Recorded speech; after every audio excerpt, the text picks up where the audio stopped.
आज आप लोगों को मैं बताना चाह रहा हूँ कि हिंदी कितना इम्पोर्टेंट है और हिंदी में क्या, हिंदी में हिंदी व्याकरण। क्योंकि आप लोग हिंदी व्याकरण नहीं जानेंगे तो समझिए कि आप अधूरा ज्ञान ले रहे हैं। क्योंकि हिंदी व्याकरण ही आपको छोटे लेवल से लेकर बड़े लेवल तक पूछा जाता है हर एग्जामों में, और आपको उस श्रेणी में पहुंचा सकता है जिससे आप अर्निंग बहुत ज़्यादा कर सकते हैं। मान लीजिए हिंदी से आप बड़े लेवल में पीएचडी भी कर सकते हैं। तो और हमारा राष्ट्रभाषा भी वही है, इसलिए हिंदी को नकारिए नहीं, हिंदी पढ़ना बहुत ज़रूरी है। और हिंदी में सबसे इम्पोर्टेंट है व्याकरण। व्याकरण जानना, कुछ बच्चे ऐसे हैं जिनको हिंदी नहीं पढ़ने आता है, तमाम तरह की समस्याएं हैं। तो हिंदी को आप अगर समझ रहे हैं बढ़िया से, अगर उसके व्याकरण को जान रहे हैं, तो आप इंग्लिश ग्रामर आराम से कर सकते हैं। अगर हिंदी को अच्छे से, बहुत अच्छे तरीके से जानकारी आप रखते हैं तो इंग्लिश व्याकरण, जो इंग्लिश ग्रामर है, उसको करने में आपको कोई दिक्कत नहीं होगा। जैसे मान लीजिए कि काइंड्स ऑफ नाउन हो गया, तो कि संज्ञा कितने प्रकार के होते हैं, हिंदी में हो गया संज्ञा कितने प्रकार के होते हैं। इंग्लिश में kinds of noun, there are 5 types of noun. मतलब नाउन कितना होता है? 5 होता है। Proper noun, common noun, material noun, abstract noun और कलेक्टिव नाउन। तो ठीक वही हिंदी में भी है, 5 हिंदी में है संज्ञा। ये 5 जैसे इंग्लिश में है वैसे इसमें भी है। तो इसको आप जब पढ़ेंगे और व्याकरण का नॉलेज रखेंगे तो आपको एग्जामों में बहुत काम करेगा।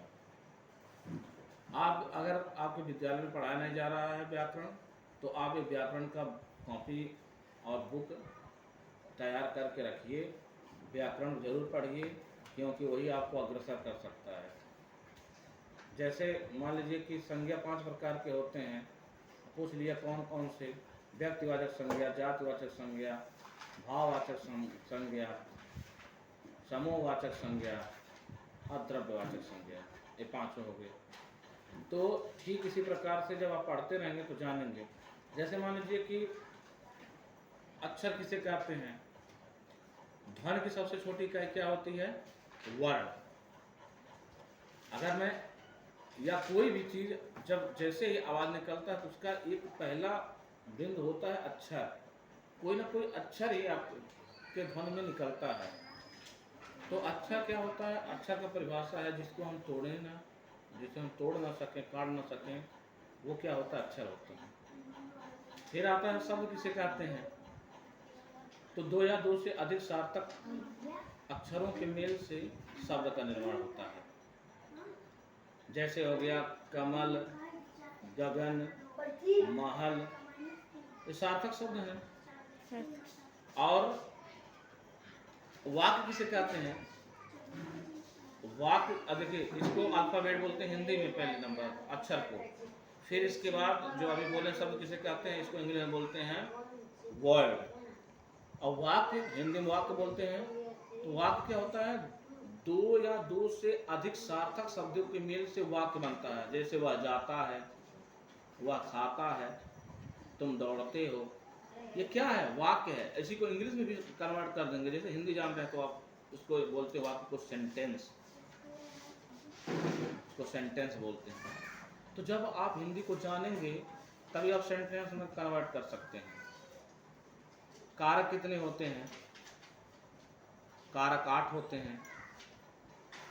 कर्ता, और इसका चिन्ह भी जानते रहिए। कर्ता ने कर्म को करण से के द्वारा संप्रदान देने के योग्यपादान से अलग, संप्रदान के लिए भी होता है। मान लीजिए किसी के लिए, जैसे पिताजी ने केले लाए, किसके लिए लाए? बच्चों के लिए लाए। तमाम ऐसे होते हैं। फॉर एग्जाम्पल में तमाम इतना ज़्यादा है कि आप जैसे पढ़ेंगे सब नॉलेज होगा। अच्छे से पढ़ेंगे, मन लगा पढ़ेंगे तो। कर्ता ने कर्म को करण से के द्वारा संप्रदान के लिए अपादान से अलग, अधिकरण में पर या भीतर, संबंध काकी की रारी रे नानी ने, और संबोधन हे हो अरे। तो ये हो गया। फिर इसके बाद आपका आता है कि जैसे कारक हो गया 8, इसके बाद आपका आ जाएगा समास। समास कितने प्रकार के होते हैं, ये सब आ जाएगा। तो हमारे कहने का मतलब है कि आप अच्छे से पहले हिंदी को कंप्लीट करिए। सबसे पहले आपका प्राथमिकता है हिंदी व्याकरण को कंप्लीट करिए। व्याकरण जितना जानेंगे उतना आप अग्रसर रहेंगे। इसके बाद आएगा अलंकार। अलंकार क्या होता है कि किसी शब्द या वाक्य में जो शोभा बढ़ाए, छंदों में शोभा बढ़ाए, उसे अलंकार कहते हैं। अलंकार कितने प्रकार के होते हैं? अलंकार मुख्य रूप से 2 प्रकार के होते हैं। एक शब्द अलंकार होता है, एक अर्थालंकार होता है। शब्द अलंकार में कितने होते हैं? शब्दम 3 होते हैं, यमक, श्लेष, अनुप्रास।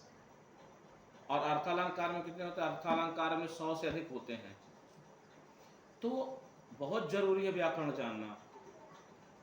व्याकरण पढ़िए, और मैं हिंदी में एक एक टॉपिक पर वीडियो बनाता रहूँगा। आप लोग मेरा सपोर्ट करिए, देखिए, समझिए, और जो भी आपको अच्छा लगे कमेंट करिए। अगर कोई त्रुटि हो वो भी कमेंट करिए, मैं उसमें आपको बताऊंगा।